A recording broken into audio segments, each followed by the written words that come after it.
Hello everyone, welcome to my Module 9 assignment video / memo. This module will be exploring performance assessment, about which most of you should be familiar, as we have had two performance tasks in this course, the discussion boards and the selective response test. Your test was on another performance assessment, the EdTPA assessment handbook. So that's 3 performance assessments you've been exposed to.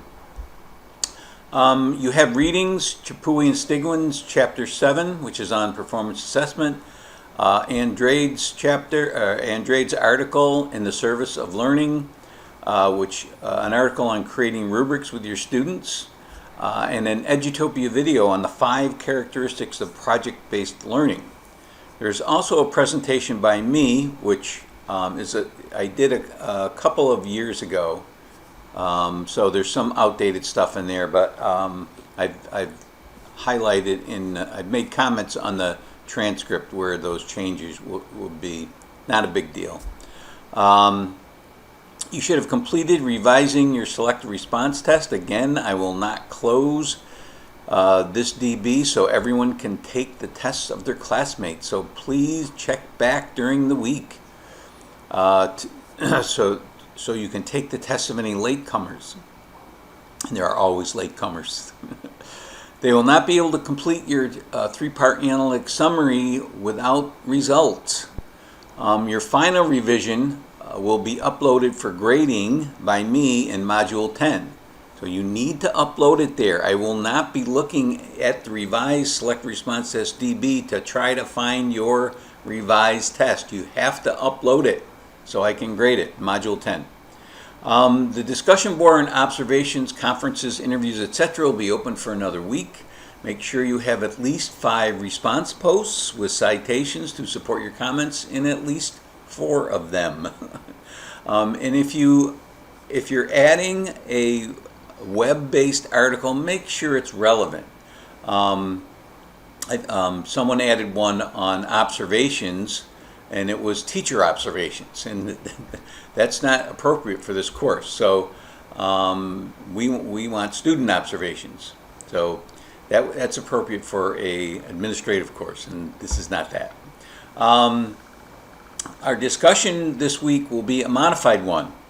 Only timeliness of the initial post and number of responses will be counted. You're going to create a rubric using the exemplars I posted to describe 4 levels of quality. I only want 4. The graphic display of your results, that's part of it, a chart, a table, etc. A description of what you would need to do based on those results, whether reteach, have small groups, move on without doing anything, and 3 insights on the test creation process. All three parts are supported with citations, need to be supported with citations from the course. So that's a overview of it, of what you're going to create a rubric on.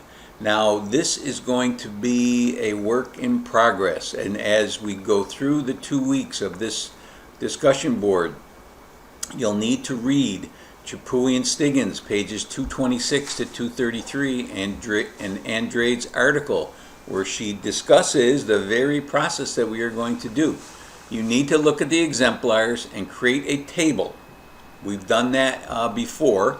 We've created a table. Some of you created it and used the table function in Canvas. I don't like that. It doesn't look good. It doesn't transfer well to a mobile device, which I do a lot of my commenting on my phone. So I would recommend doing it in Word or Pages, and then taking a picture of it and then uploading the picture into your discussion board post. And then it's going to be evolving. We're going to make comments. We're going to look at each other and say, I don't like that. This sounds good. I'll be commenting on it as well, trying to guide you into making it clear. So this is a process that we all should be able to familiar with, because making rubrics that are specific, that have specific criteria, that have student-friendly descriptions of that criteria, you'll see if you watch my video that I talk about some of the rubric creation websites that talk about general qualities, good organization. Well, what the heck does that look like? That's what we're going to be doing. Is we'll be open for 2 weeks. Make sure you have 4 levels of quality and that they are non-judgmental. Like, avoid terms like excellent, bad, poor, you stink. Only kidding.